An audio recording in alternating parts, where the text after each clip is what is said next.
It began not with a public statement but with a silence so deliberate it sent shockwaves through palace corridors.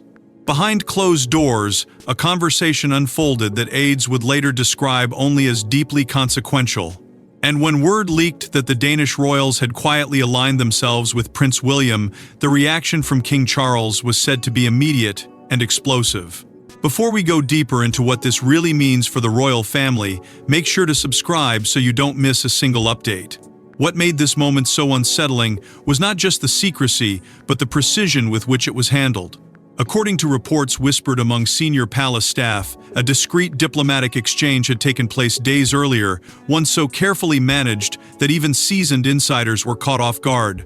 Representatives linked to the Danish royal family had reportedly engaged in quiet but meaningful dialogue with figures close to Prince William.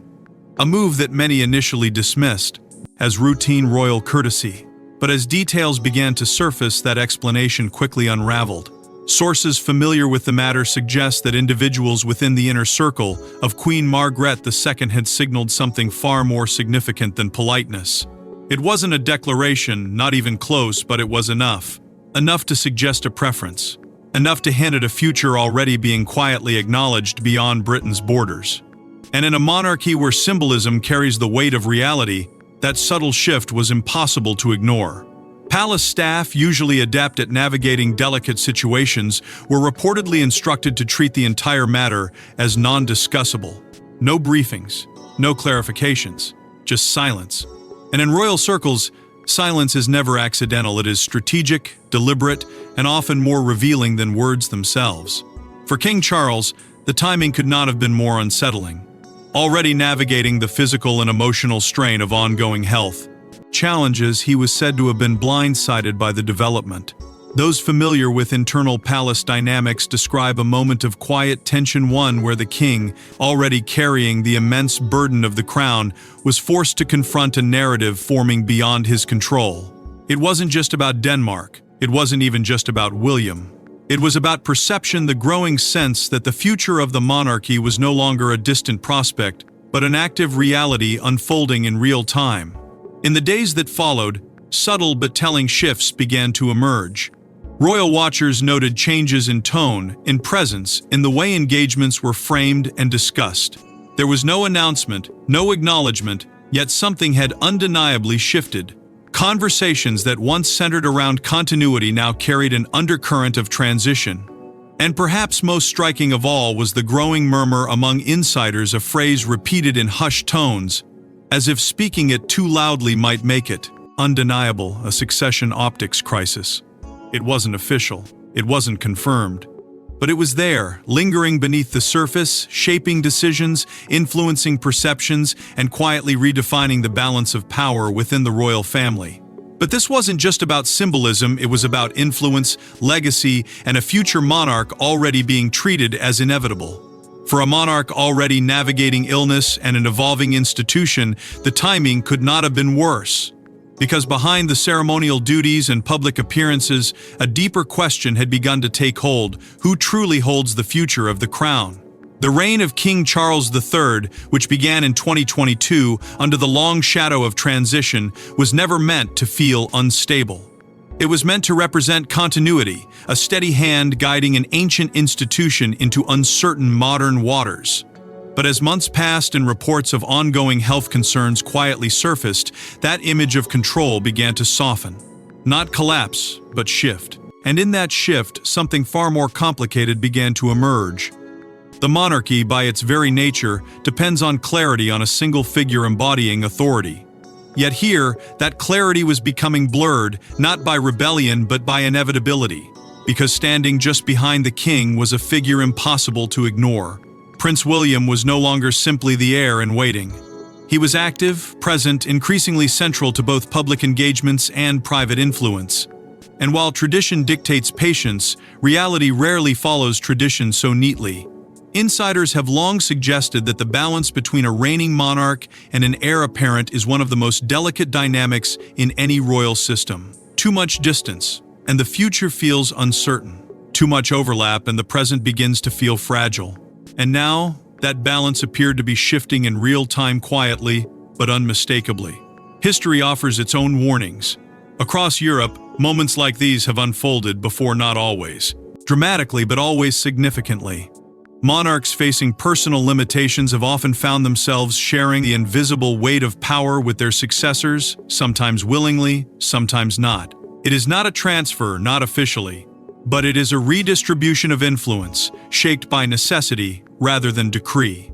And in those moments, perception becomes everything. Because even without formal change, the world begins to adjust, to look ahead rather than at what stands before it. This is where the role of the Danish royal family becomes more than symbolic. As one of the oldest and most historically intertwined monarchies in Europe, Denmark has long been seen as a quiet mirror to Britain's own royal evolution. Its traditions run deep, its influence subtle but enduring. And when whispers began suggesting that figures connected to Queen Margrethe II were leaning, even slightly, toward William as the stabilizing future of the crown, it carried a weight that far exceeded any formal statement. Because in royal circles, alignment is rarely declared, it is demonstrated quietly through gestures, timing, and presence. Reports suggest that informal alliances, the kind forged through decades of shared history and mutual understanding, often hold more power than public declarations. They shape expectations, they influence decisions, and most importantly, they signal direction. What made this moment so striking was not that Denmark had spoken, but that it didn't need to. The implication alone was enough to ignite conversation at the highest levels. And within those conversations, a narrative began to take shape, one that positioned William not just as the future king, but as the active center of royal continuity in the present moment. That narrative did not emerge overnight. It built slowly, reinforced by appearances, by responsibility, by the quiet assumption that stability must be maintained at all costs. And while Charles remained the sovereign, the growing perception was harder to ignore with each passing day. It wasn't a challenge. It wasn't a confrontation, it was something far more complex, a gradual shift in where confidence, attention, and expectation were being placed. And as that perception continued to solidify, the implications became impossible to contain, not just within Britain, but across the interconnected web of European royalty. And if history has shown anything, it's that perception, especially among royal peers, can quietly shape reality. The Danish royal family had long been seen as neutral, quiet observers within Europe's tight-knit royal network. So when whispers emerged that they had taken a side, even subtly, it raised a question no one in London could ignore. Why now? For generations, the Danish royal family has existed as both a parallel and a partner to Britain's monarchy, bound by bloodlines, shared history, and an unspoken understanding of how royal influence truly operates. Their role has rarely been loud, never overtly, political, and almost always measured, which is precisely why this moment felt different. Because neutrality, once broken even in the quietest way, does not go unnoticed. It echoes. And those echoes tend to travel quickly through the invisible corridors that connect Europe's royal houses. At the center of this subtle shift was the enduring presence of Queen Margaret II. Even after her abdication, her influence did not simply fade into ceremonial distance. If anything, it evolved, becoming less visible but no less powerful. Insiders have long suggested that her perspective continues to shape the tone of Denmark's royal positioning, particularly in moments where discretion is paramount. And according to reports whispered among diplomatic circles, it was within her extended network that the first signals began to form. Not declarations, not endorsements, but indications carefully measured, deliberately restrained, that suggested a shift in how the future of the British monarchy was being quietly assessed. Those signals became harder to ignore as patterns began to emerge. Increased contact between Danish representatives and the office of Prince William was noted by those who track such movements closely. Meetings that might once have been routine began to carry a different tone. Conversations, while still formal, appeared more frequent, more aligned, as though a shared understanding was being reinforced behind the scenes. And then came the gestures, small, almost imperceptible changes that, taken individually, meant very little. But together, they told a story. Shared appearances that felt unusually synchronized. Messaging that seemed quietly coordinated. A diplomatic rhythm that suggested more than coincidence. This is where the concept of royal signaling becomes impossible to ignore. Because in monarchies, especially those as historically intertwined as Britain and Denmark, Alliances are rarely spoken aloud. They are implied, reinforced through presence, through timing, through the careful calibration of public and private interactions. And according to insiders, the message being sent intentionally or not was clear enough to spark concern within certain corners of the British establishment. There was a growing sense that Denmark, one of the most respected and enduring royal institutions in Europe, viewed William not just as the future king, but as the figure best positioned to ensure long-term stability. That perception, whether accurate or simply amplified by speculation, carried weight. Because when one monarchy begins to subtly align with the heir rather than the sovereign, it introduces a tension that is difficult to contain. It doesn't challenge authority outright, but it reframes it. It shifts attention forward, away from the present, and toward what comes next. And for a reigning monarch already navigating personal and institutional pressures, that shift can feel less like support and more like a quiet undermining. As these developments continued to unfold, the atmosphere surrounding the situation grew heavier, not chaotic, not public, but undeniably charged. Each gesture, each interaction, each carefully worded statement seemed to add another layer to an already complex narrative. And within that narrative, one question continued to linger unanswered, yet impossible to ignore. Why had Denmark chosen this moment, this fragile point in the British monarchy's timeline, to signal even the slightest alignment? Because in the world of royalty, timing is never accidental. It is calculated, intentional, and often deeply revealing. And whatever the reasoning behind these subtle shifts, their impact was already being felt far beyond the confines of diplomatic conversation. But in a monarchy built on hierarchy, even subtle gestures can feel like seismic shifts, especially to a reigning king. Inside palace walls, the reaction was said to be anything but restrained. Those familiar with the mood describe a moment of rare frustration, one that revealed just how deeply the issue had struck. For King Charles III, this was not merely another diplomatic complication to be managed with composure and patience. This felt personal. Reports suggest that beneath the carefully maintained exterior of calm authority, there was a growing sense of being quietly undermined not through confrontation, but through implication. Because what unsettled him most was not what had been said, but what had been suggested without words. The idea that an external royal house, particularly one as historically aligned as Denmark, might be signaling confidence in his heir rather than himself carried a weight that was difficult to dismiss. That weight was amplified by circumstance. The king was not operating from a position of unchallenged strength. Ongoing health concerns had already forced a recalibration of duties, a redistribution of presence, and an acceptance, however reluctant, that the monarchy was entering a period of adaptation. And within that adaptation, every gesture, every alliance, every shift in tone became magnified. Balancing personal vulnerability with institutional responsibility is a burden few can fully understand. But those familiar with the internal atmosphere suggest it created a quiet tension, one where every development felt heavier, every implication more significant. Because this was not just about maintaining control. It was about preserving the perception of control at a time when that perception was becoming increasingly fragile. Behind closed doors, discussions reportedly intensified.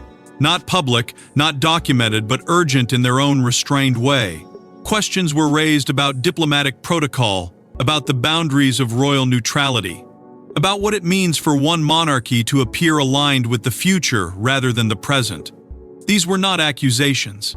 They were concerns carefully phrased, deliberately measured, yet unmistakably serious. Because if informal alignment could shape perception, then perception itself could begin to reshape authority. And that was a possibility the palace could not afford to ignore. At the same time, there was a growing awareness of the risks involved in addressing the situation too directly. Palace aides, experienced in the art of containment, reportedly worked to ensure that the issue remained internal.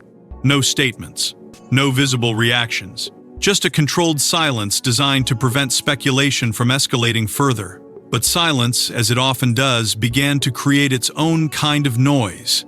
The absence of response became a story in itself, fueling curiosity, inviting interpretation, and quietly amplifying the very narrative it was meant to suppress. Within this atmosphere, another dynamic began to take shape, subtly at first, but increasingly difficult to overlook. The relationship between Charles's immediate circle and the growing influence surrounding Prince William appeared to be shifting. Not in open conflict, not in any way that could be formally acknowledged, but in tone, in emphasis, in the quiet redistribution of attention. Insiders suggest that while loyalty to the king remained intact, there was an undeniable momentum building around William's role as the future of the institution. And that momentum, once it begins, is not easily slowed. Because influence within a monarchy is not transferred in a single moment. It evolves. It gathers strength through perception, through expectation, through the quiet consensus of those both inside and outside the institution. And as that consensus begins to lean forward toward what comes next, it inevitably creates pressure on what exists now. For Charles, that pressure was becoming impossible to ignore, not because it threatened his position outright, but because it challenged the narrative of stability that his reign depended on. And as the days unfolded, the tension did not dissipate. It deepened, quietly, steadily beneath the surface of public composure. Each new development, each subtle shift, each unspoken implication added another layer to a situation that was no longer just about Denmark or even about William. It was about something far more fundamental than the control of how the monarchy is perceived, understood, and ultimately remembered. Because this wasn't just about diplomacy, it was about control of a narrative that was slipping, quietly but steadily. While the storm brewed around him, Prince William reportedly remained composed, focused, measured, and increasingly central to conversations about the monarchy's future. In a moment where tension quietly spread through palace corridors and uncertainty lingered just beneath the surface, Prince William did not react with urgency or visible ambition. Instead, he leaned into something far more powerful: consistency. Those who have observed his approach closely suggest that his strength in this moment came not from asserting control, but from embodying stability. He did not need to claim the future. Increasingly, the future seemed to gather around him on its own. That perception did not form overnight. It was built through years of careful positioning, deliberate restraint, and a deep understanding of how modern monarchy must evolve without appearing to abandon its foundations. William's role in international royal relations had already begun to expand long before this moment of quiet upheaval. Meetings, visits, and diplomatic engagements were no longer seen as preparatory; they were seen as active contributions to the monarchy's global presence. And as reports of increased contact with European royal houses, including Denmark, began to circulate, it became clear that William was not simply participating in the system. He was becoming one of its central pillars. What makes this shift particularly striking is the suggestion that it was not aggressively pursued. Insiders often emphasize that William did not actively seek alignment from other monarchies. There were no overt moves, no visible efforts to position himself above his role as heir. And yet, at the same time, there was no indication that such alignment was being discouraged. It existed in a careful balance, acknowledged without being claimed, accepted without being declared. And in that balance, something subtle but significant began to take shape. Because influence, when it appears to emerge naturally, often carries more weight than influence that is openly pursued. Public perception began to follow that same trajectory.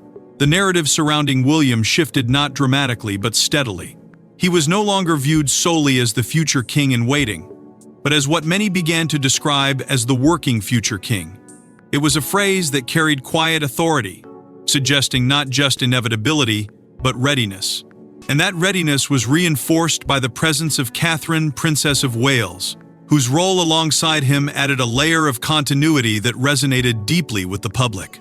Together, they worked together to achieve a common goal. They represented something the monarchy has always relied on during periods of uncertainty: a sense of calm progression, a reassuring bridge between what is and what will be. Within palace circles, this evolving dynamic began to be described in increasingly specific terms.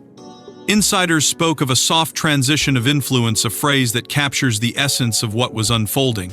Not a transfer of power, not a challenge to authority, but a gradual, almost imperceptible shift in where attention, confidence, and expectation were being placed.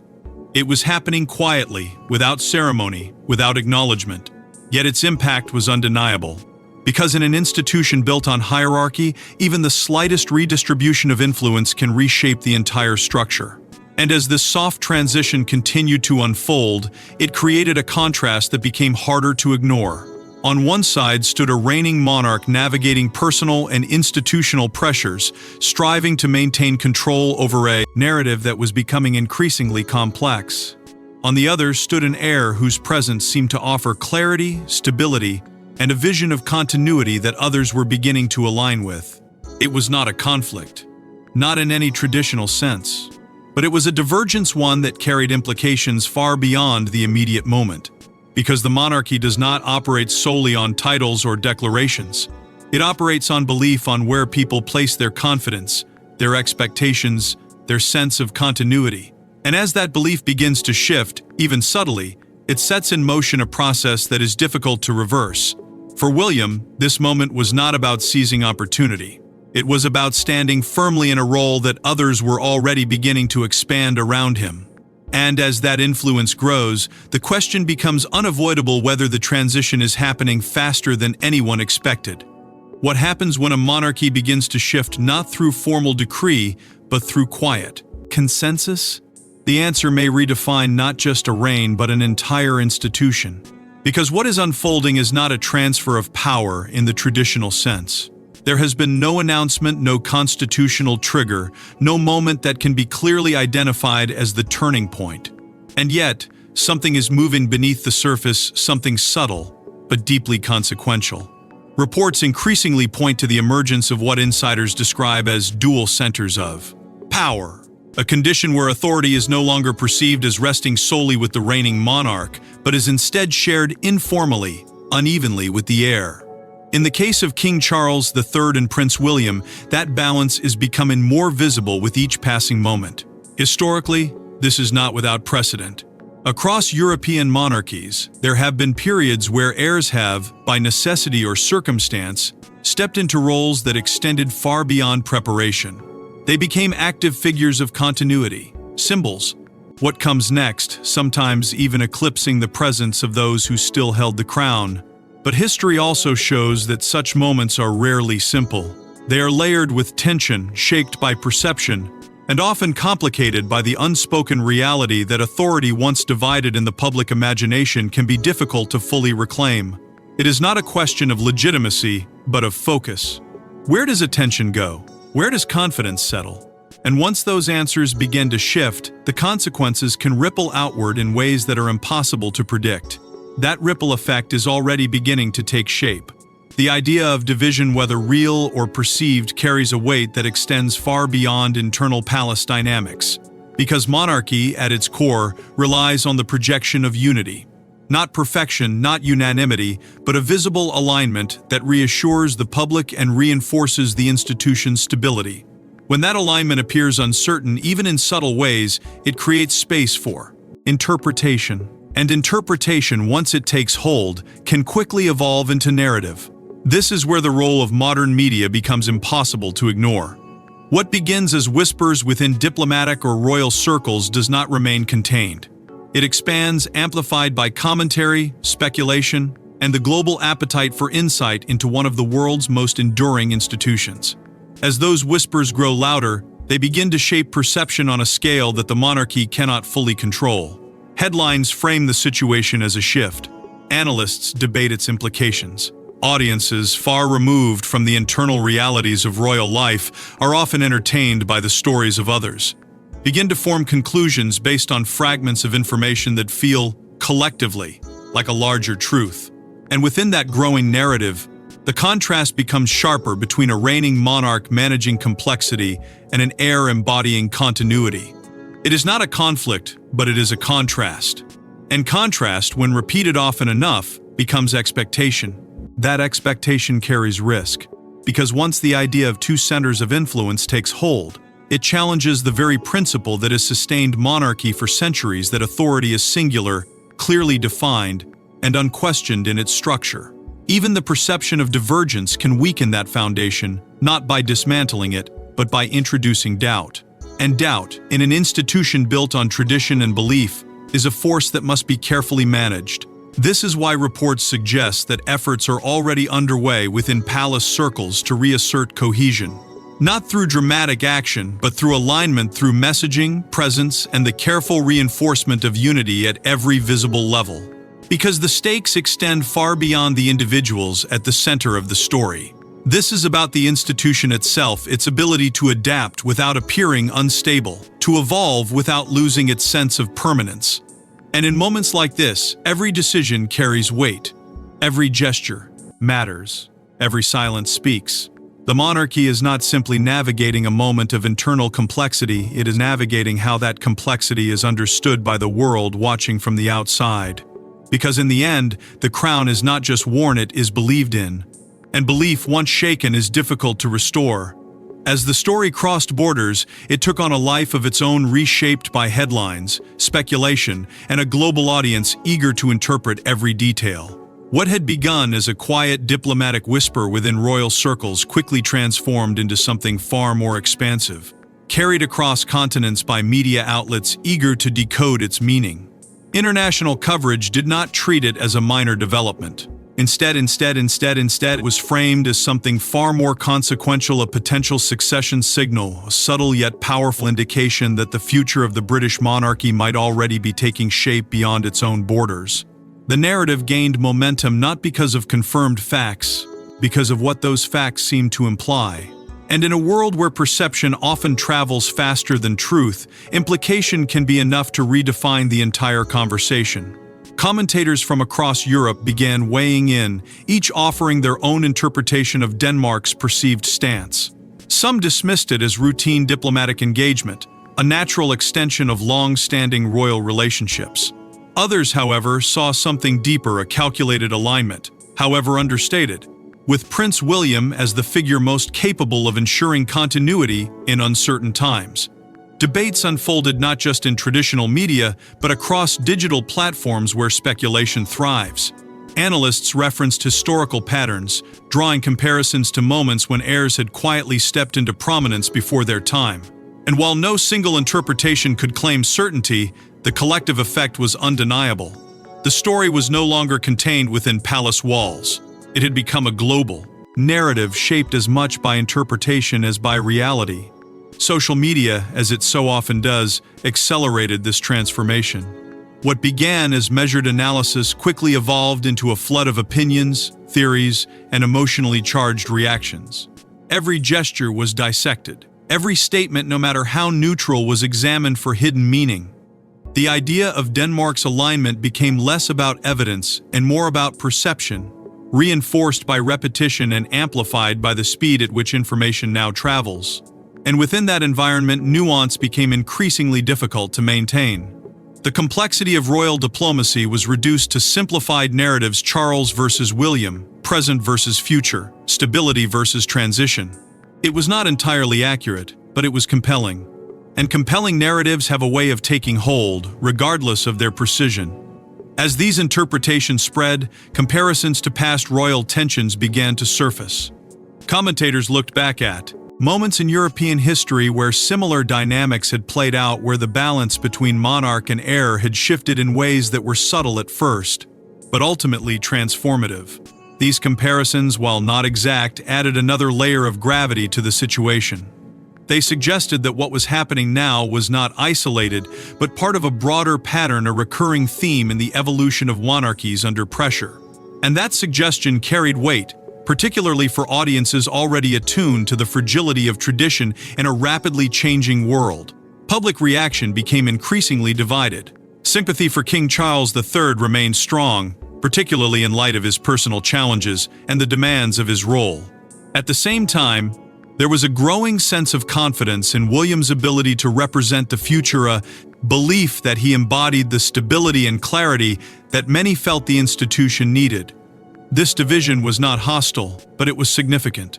It reflected a shift in how the monarchy was being perceived, not as a single, unified entity, but as a structure navigating internal evolution in real time. And as this perception continued to spread, the monarchy's global image found itself under renewed scrutiny. Not weakened, not diminished, but questioned in ways that required careful management. Because the strength of the institution has always depended on its ability to project continuity, even in moments of change. Now, that projection was being tested not by direct challenge, but by the accumulation of narratives that suggested something more complex was unfolding beneath the surface. And as narratives multiply, the truth becomes harder to isolate, buried beneath layers of interpretation and intrigue. In the end, this may not be remembered as a moment of conflict, but as a turning point, the kind that only becomes clear in hindsight. Because what has unfolded is not defined by a single decision, a single reaction, or even a single alliance, is defined by something far more complex than the quiet, ongoing tension between tradition and evolution that every monarchy must eventually confront. For centuries, the strength of the crown has rested on its ability to remain constant in a world that never stands still. And yet, moments like this reveal a deeper truth.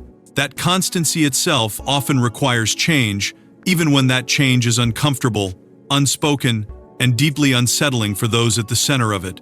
For King Charles III, this period may come to define his place in royal history not as a moment of dominance, but as one of transition. Not a failure, not a loss, but a bridge between eras. His reign, shaped by both personal challenge and institutional pressure, carries the weight of guiding the monarchy through a phase where stability must be preserved, even as influence begins to shift. It is a role that demands resilience, but also acceptance and understanding that the crown is larger than any one individual, and that survival depends on its ability to adapt without appearing to fracture. At the same time, the path ahead for Prince William appears increasingly inevitable. Not because it has been declared, but because it has been quietly reinforced through perception, expectation, and the subtle alignment of those both within and beyond Britain's borders. His rise is not marked by dramatic assertion, but by a steady accumulation of trust and an emerging belief that he represents continuity in a time of uncertainty. And that belief, once it takes hold, becomes one of the most powerful forces within any monarchy. It shapes how the future is imagined long before it arrives. Yet even as these individual roles come into sharper focus, the broader lesson extends beyond them. Because monarchy does not exist in isolation. It is part of a network of traditions, of alliances, of shared understanding among royal houses that have evolved together over generations. The importance of unity within that network cannot be overstated. When one part appears to shift, even subtly, it sends ripples through the entire structure. And maintaining cohesion both internally and externally becomes essential to preserving not just authority, but legitimacy itself. What makes this moment particularly significant is the possibility that it may accelerate changes that were already underway. Not through deliberate action, but through the accumulation of perception and response. The idea that influence can shift before power formally does challenges the traditional rhythm of monarchy. It introduces a new dynamic, one where the future begins to take shape alongside the present, rather than waiting for its turn. And while that dynamic may feel unsettling, it also reflects the reality of an institution adapting to a world that demands both continuity and responsiveness. Ultimately, this is not a story about individuals in isolation. It is about the monarchy as an institution, its resilience, its vulnerability, and enduring ability to navigate moments of uncertainty without losing its sense of purpose. The figures at its center may change, their roles may evolve, their influence may rise and fall. But the crown itself remains, defined not by the absence of challenge, but by its response to it. And in that response lies the true measure of its strength. Because long after the whispers fade, one truth remains: crowns are not defined by moments of comfort, but by how they endure moments of uncertainty. Thanks for watching. Please don't forget to like and subscribe, and we will see you in the next one.